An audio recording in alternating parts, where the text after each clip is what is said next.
விவேகானந்தரின் பிறந்த தினம். 100 இளைஞர்களை தாருங்கள், புதிய பாரதத்தை உருவாக்கி காட்டுகிறேன் என்றவர் விவேகானந்தர்.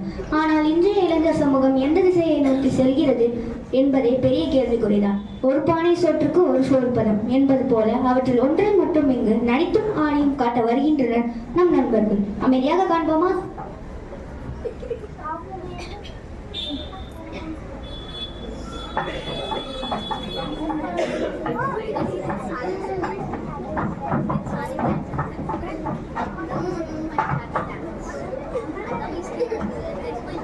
பண்றீங்க? கையும் காலம் இப்படி உதறுது, உடம்பு சரியில்லையா? ஐயோ தாத்தா, இது பிரேக் டான்ஸ். பிரேக் டான்ஸா?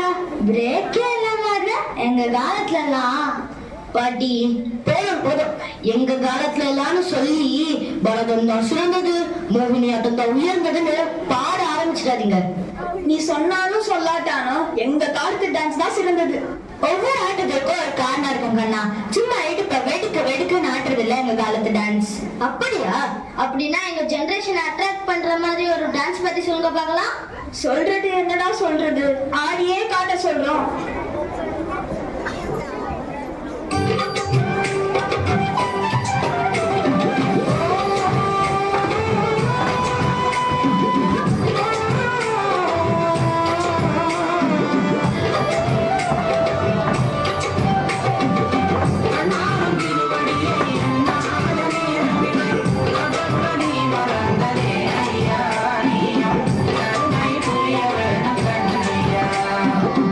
Bye.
தான் இருந்தது.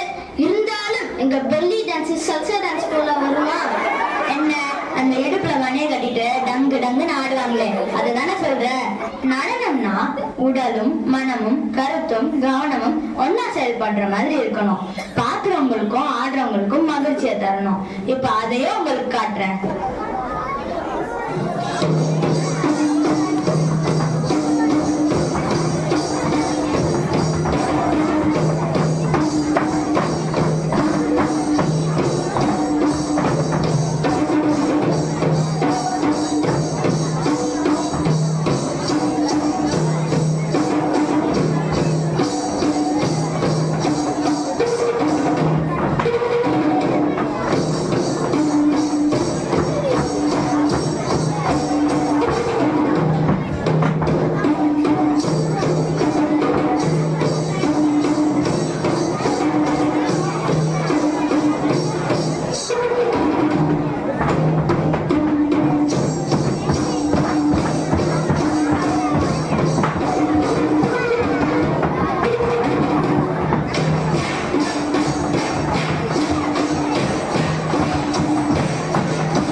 பாட்டி, இதையெல்லாம் பார்க்கும்போது எங்களுக்கும் இந்த மாதிரி நடனத்தை கத்துக்கணும்னு ஆசையா இருக்கு.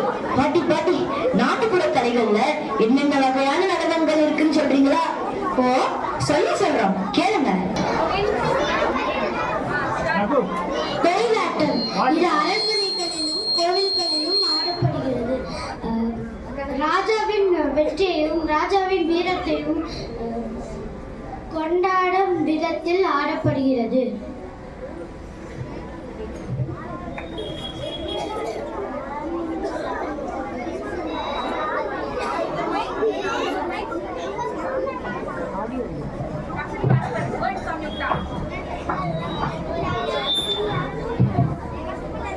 இது வீடுகள் கும்மி.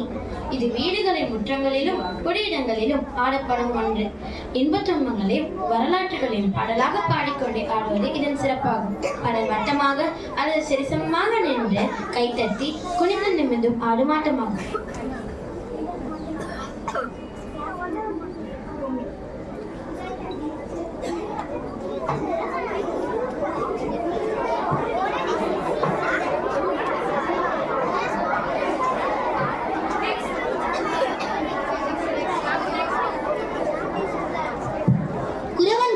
ஆட்டம்.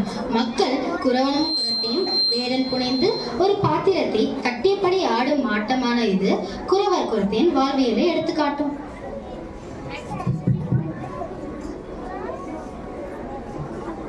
பறையாட்டம். பறையின் இசை தட்டில் தாளம் தட்டியபடி ஆடப்படுவதால் இது பறையாட்டம் எனப்பட்டது. அதிர்வுகளையும் பறை இசை கேட்ட உடலசல்களையும் கொண்டது இவ்வாட்டம். மக்களின் இன்பத்திலும் துன்பத்திலும் இவ்வாட்டம் இடம்பெறும். அது மட்டுமில்லை, மக்களின் துன்பத்தை தெரியப்படுத்தவும் விலங்குகளிடமிருந்து தங்களையும் தங்களது இனத்தையும் காப்பாற்றுவதற்காக இதனை ஆடினர். ஆவேசம், மகிழ்ச்சி, உற்சாகம் போன்ற அனைத்து உணர்ச்சிகளையும் எழுப்பி அனைவரையும் ஒரே விதத்தில் இருக்கும் நடனமே பறையாட்டம். இதை மட்டுமல்ல, இதை போன்று உங்களில் பலரும் அறிந்த கரகாட்டம், கோலாட்டம், காவடி ஆட்டம், பொய்க்கால் குதிரை ஆட்டம், தேவர் ஆட்டம், மயில் ஆட்டம் இவையும் தமிழர்களின் நாட்டுப்புற கலைகளே. பாத்தீங்களா? இப்படி நம்முடைய களிப்பு, வீரம், திறமை, ஆற்றல், பக்தி இவற்றை எல்லாம் வெளிப்படுத்துற மாதிரி நம்முடைய நாட்டுப்புற கலைகள் இருக்கு. ஆனா நீங்க ஸ்டைல்ன்ற பேர்ல வெளிநாட்டு டான்ஸ் மேல மோகம் கொண்டு அலையறீங்க. மக்களுக்கும் விலங்குகளுக்கும் வித்தியாசம் தெரியாம ஆட்டங்கள் பேர்ல கூப்பிடுறீங்கன்னு தான் நாங்க சொல்றோம். இந்த இளைஞர்கள் தினத்தில் இளைஞர்களாகிய நீங்கள் நம் கலைகளையும் பண்பாட்டையும் மரியாதையும் விட்டு கொடுக்க மாட்டோம்னு முடிவெடுப்பீங்க நம்புறோம். ஏன்னா அறிவு கலைகள் மட்டுமல்ல, ஒரு தலைமுறையின் பண்பாடும் தான் என்பதை மறந்துடாதீங்க.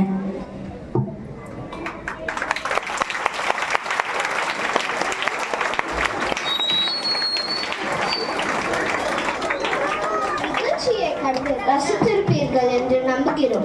இனி இளைஞர்கள் எப்படி இருக்க வேண்டும் என்று நாம் பாரதியார் பாடிய பாடலை பாடி வருகிறார்கள். கேட்டு ரசிப்போமா?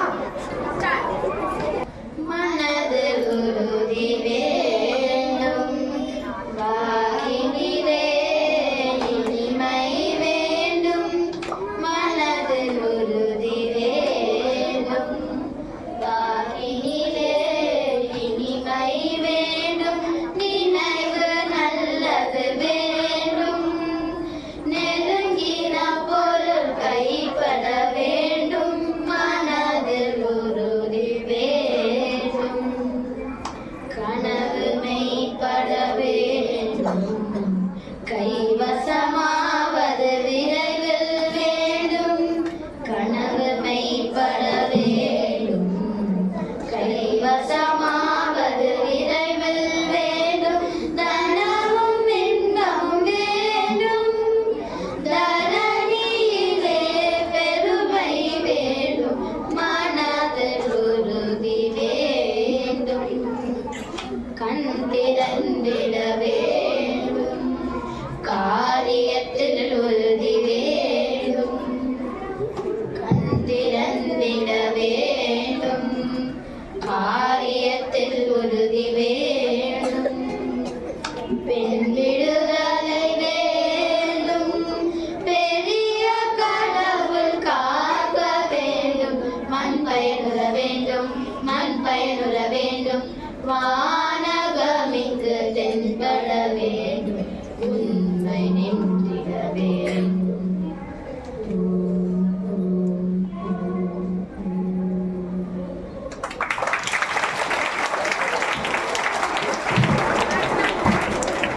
இதுவரை அமைதியுடன் பார்த்து மகிழ்ந்த மாணவ செல்வங்களுக்கு எங்கள் நன்றியை முதற்கண் தெரிவித்துக் கொள்கிறோம்.